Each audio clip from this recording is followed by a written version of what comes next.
Take two. This is Mark and Charity's Coffee Podcast. Everybody just heard the disgust in your voice there. It was a breath. I was taking a breath. I was preparing myself. Because this podcast has already begun as much of the morning has gone. Okay, I know why you say that. But in all truth and honesty, this morning was a lot of fun. It was a lot of fun. Really felt like I was playing catch up all morning. Well, to be fair, you didn't get a solid night's sleep last night. No, I didn't. And that is totally fine. No excuse. Listeners wake up in the morning. It is not an excuse. I'm not saying it or using it as an excuse. I am just explaining that, you know what? A little slack can be cut this morning. All right. Well, okay. And it still sounded fantastic. Okay. Everything still got on the air. We are not brain surgeons here. We are not saving as much as we feel we'd like to some days. Yeah. We are not saving the world. We are having fun and waking people up to have fun as well. And I think we accomplished that in spades this morning. If I get any slack, you're the only one who can give it to me. Right. So if you say, Mark, you get some slack, then I accept that. Okay, good. Okay. All right. It was a good morning. It was a fun morning. We did a lot this morning.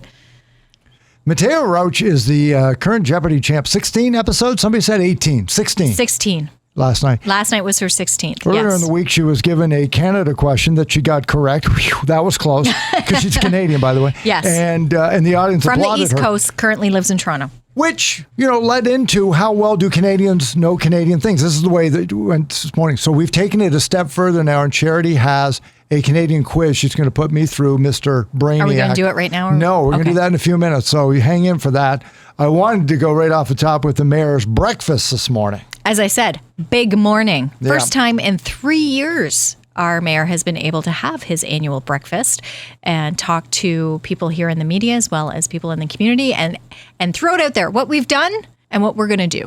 So Mayor Panciuk of Belleville joined us on the show this morning. Before we get to your comments this morning, how did you feel Friday night when you saw that list of those who were celebrated at the President's Dinner? Pretty impressive list of fine local folks. Yeah, it's...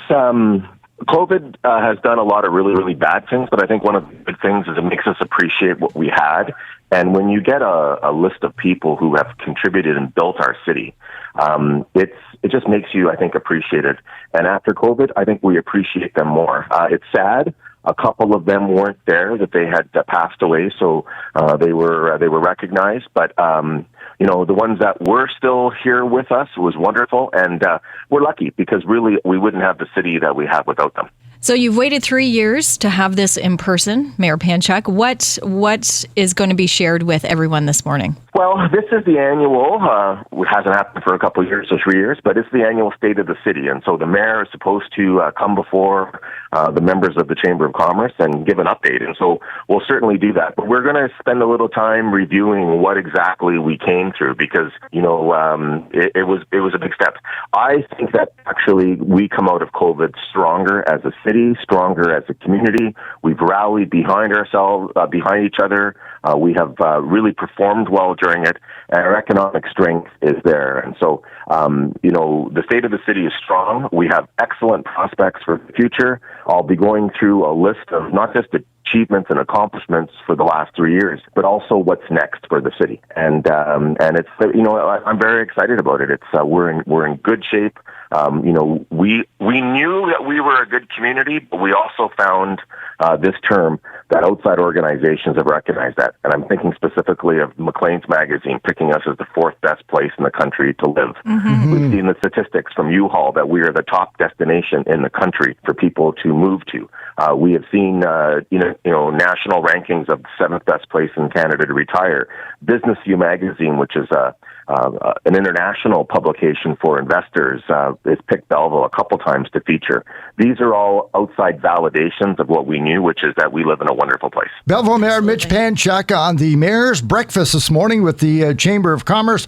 And the final thought before we let you go, it's an election year. So, you thought about it?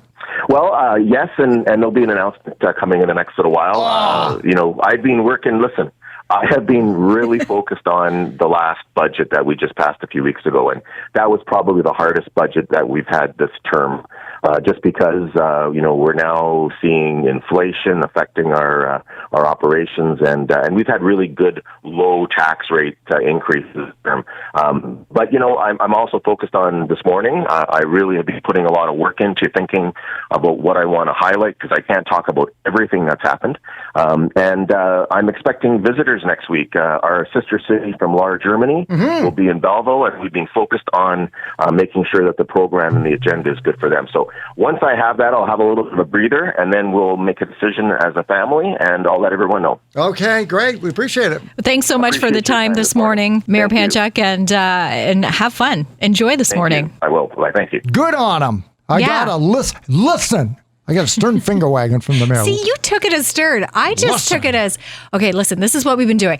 I took it as just the beginning of his thought, because I'm sure already he was going through in his head, okay, how am I going to do this? How do I want to present it? I've got to make sure I got to check this.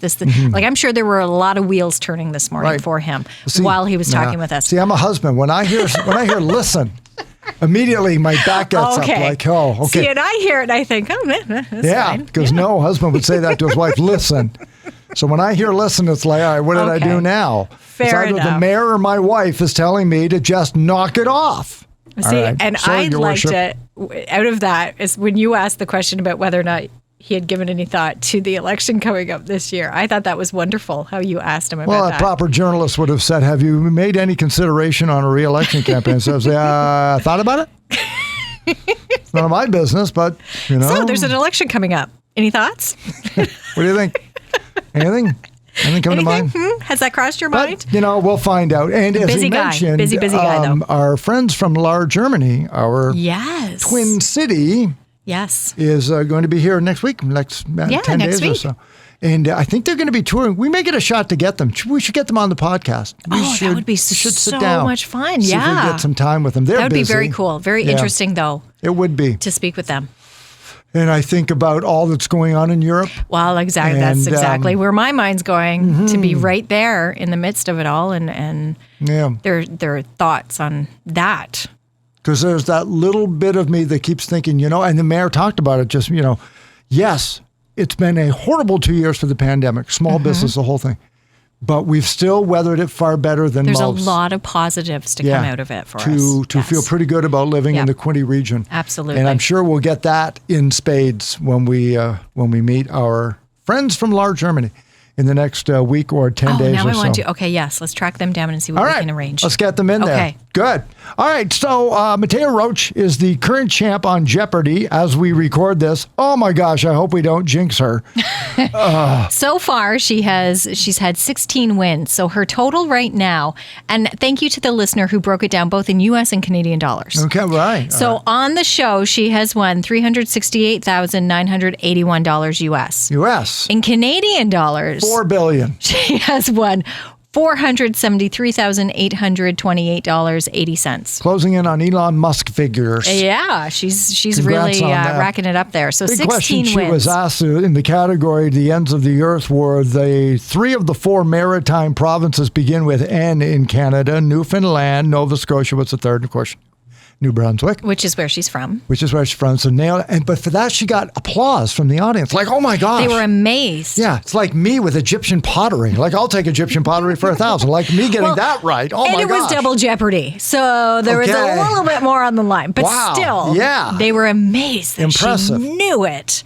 And I think as Canadians, we scoff at that because, of course, she would know that. And, of course, Americans would think that was amazing because when you ask, as proven by Rick Mercer. Mercer, when you ask Canadian or Americans certain questions about Canada, they tend to stumble. Yeah. They don't have the knowledge. And you pointed it out as well because you can name every American state capital. Yeah, I play the Capitals game with my kids, and I'm fascinated. Which is amazing. I'm fascinated with American history because so much from things like the civil rights movement and voting rights, fascinating. And social causes that didn't happen in Europe. They happened right here. But they also happened here in Canada. Yes. And if I were to ask you about Canadian history or even the capitals of our provinces and territories, I don't think I'm wrong in saying there is a moment of hesitation. Right. I'd rather do that one in pencil than pen. Yeah, exactly. So, but we can do and that. And it did come up over the weekend, even with my own children, grade 5 and 3. So 8 and 10-year-olds. Okay. We were waiting in line somewhere, so we did a trivia game. And to even test their knowledge, the capital of Canada took a few guesses. And there was the question of, okay, is it Ottawa or Toronto? It's like, oh, okay. What's the largest province in Canada?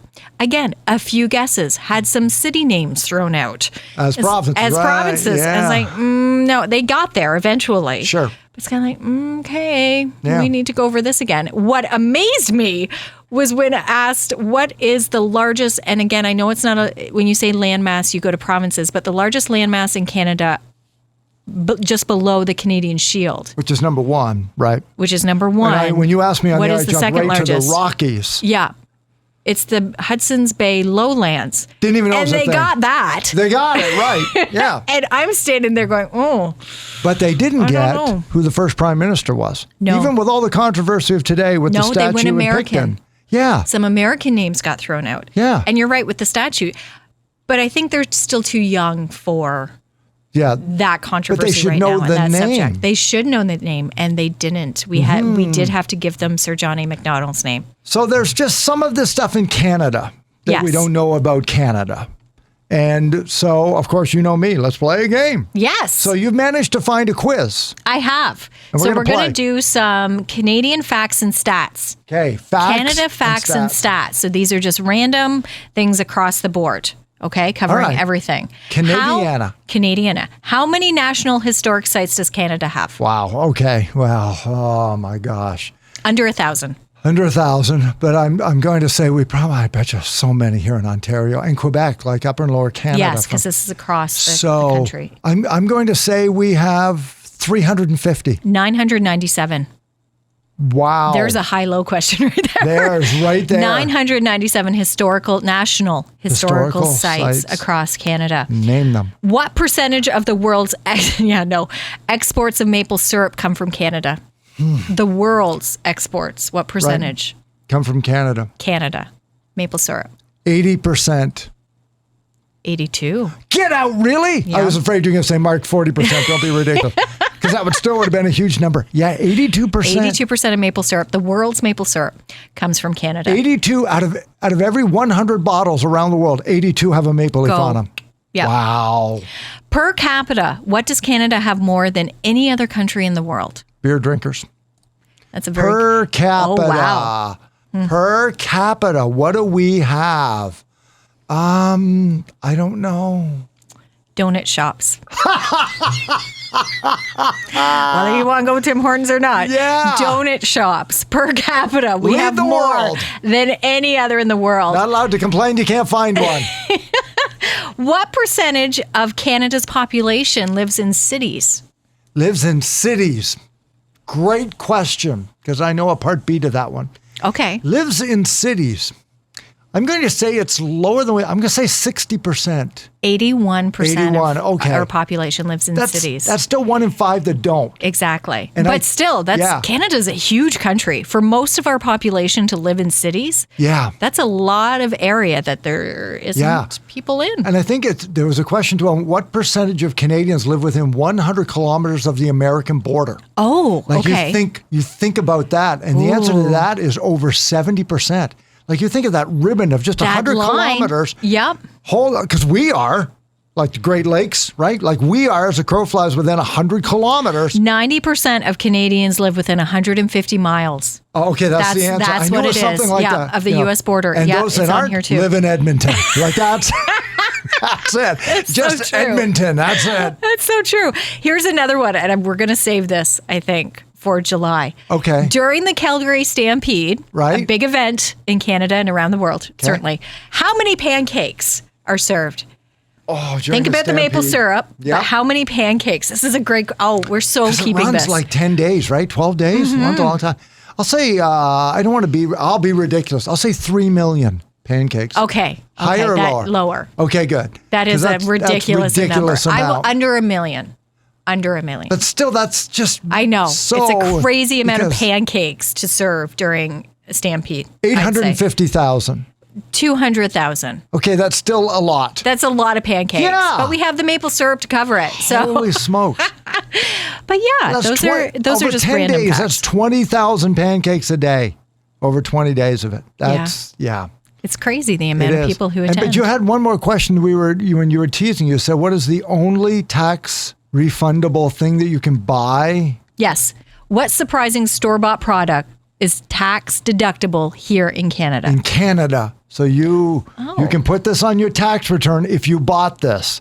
Something you can buy over the counter that you can buy in Canada.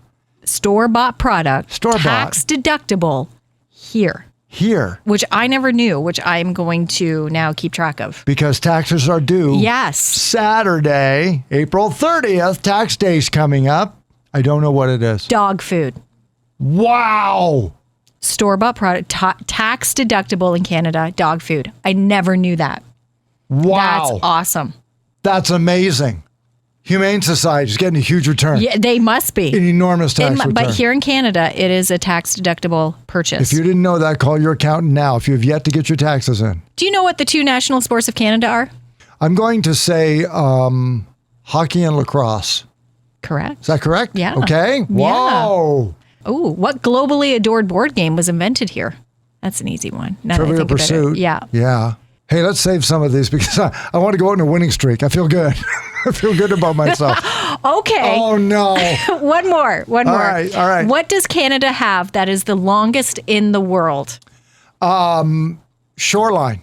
We have the Coastline. longest coastline. Yes. It would take this many years to walk it. If you had to walk The coastline. Well, it's tens It's of amazing, thousands of kilometers. I think it would take so many lifetimes. I don't think you could do it in your lifetime. 33 years to walk the coastline of Canada. Wow. Yeah. That's amazing. It's amazing when and you think know about what else that. is amazing? It's unprotected. Like we don't guard it. We unguarded. don't have soldiers around it. We don't have forts and walls. Exactly. It is completely open. Quote unquote unprotected. Yeah. Pristine as best as we can keep it. Yeah, it's beautiful. So amazing things to be learned right here in our own wonderful country. And we wish her well continuing on Jeopardy. And finally, our Throwback Thursday tomorrow, 1982. So good. We went back 40 years. And the songs are remarkable. And I think I picked the worst of the top 10. We went to the top 10. May 1st. That's what we wanted because May's coming up. 1982. We'll go back 40 years. Joan Jett's I Love Rock and Roll was number 1. Number 3 was Ebony and Ivory. Paul and Stevie Wonder. Paul McCartney, Stevie Wonder. Freeze Frame, Jay Giles Band. We got the beat. Don't Talk to Strangers. Do You Believe in Love? Huey Lewis on there. I went with Jenny and the most famous phone number ever in the world by Tommy Two-Tone. Paul Davis, as you said, Charlene. Charlene was on there. The top 10 songs. Yeah, I took the number 2 song from Vangelis, the Chariots of Fire. Thing from Chariots of Fire. You know what? It's a great song. And that top 10 really shows the range of songs that were on the charts at the time. And kind listener, I don't know how old you are right now, but my guess is you can probably in your head, even if you're not 40 yet, would be well aware of many of those songs. Yes. It was just such an iconic year when you take a look at, you'd have turned the radio on, it would have been song after song after song after song. And it doesn't, you made the point this morning, we did go back 40 years, but again, you hear those songs and it's like, wow, how can that be 40 years ago? Yeah. Because you still hear a lot of them today. You were months old. I was not months old. I was years old. Not many. Well, few. A lot of months then. 36 months old, roughly? Give or take around there. About that, maybe. Gas was 44 cents a liter or something like that. 49 cents a liter. Those were the days. 40 years ago. Get your votes in. So winning song, Tommy Two-Tone or Vangelis. Chariots of Fire. After the 8 o'clock news tomorrow morning, always for Burger Revolution. Experience flavor freedom for takeout, burgerrevolution.ca. All that coming up tomorrow morning as well for 1982. We're going to play a high-low game from 1982. Yes. On Galaxy of Games, your chance to win with us. Latest entertainment news with The Pulse. And Jimmy Hollywood is going to be in with new movies on the weekend. So enjoy your Wednesday. It's the Mark and Charity Coffee Podcast. Wherever you get your favorite podcast, be sure and subscribe. We've got it up by about 11 o'clock in the morning. A little 15-minute look at what went on with the morning show and other great happenings here in the Quinte region. Enjoy your day. We'll talk to you tomorrow morning.